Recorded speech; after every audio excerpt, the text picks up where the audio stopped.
আসসালামু আলাইকুম দর্শক, ভিডিওটা দেখে আপনি অবাক হবেন না, বরং প্রশ্ন করবেন এই শহরে কি হচ্ছে প্রতিদিন।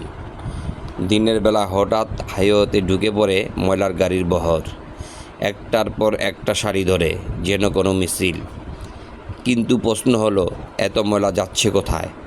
কেন প্রতিদিন এভাবে হাইওয়ের স্বাভাবিক চলাচল ব্যাহত হচ্ছে? এই দৃশ্যটা হয়তো অনেকেই দেখেন, কিন্তু কেউ কিছু বলেন না। কেউ জানতে চায় না এইসব ট্রাক কি নিয়ম মেনে চলছে? ময়লা ফেলার জায়গা কি সত্যি প্রস্তুত আছে? এই ময়লার গন্ধ, রাস্তার জ্যাম, সাধারণ মানুষের ভোগান্তি, এসবের দায় কে নেবে?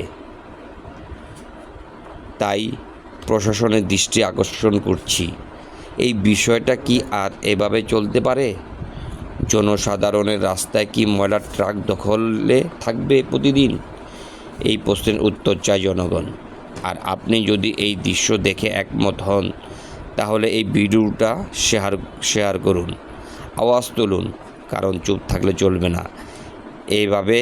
এবার বলতেই হবে, এই প্রতিদিনের ময়লার মিছিল বন্ধ হোক।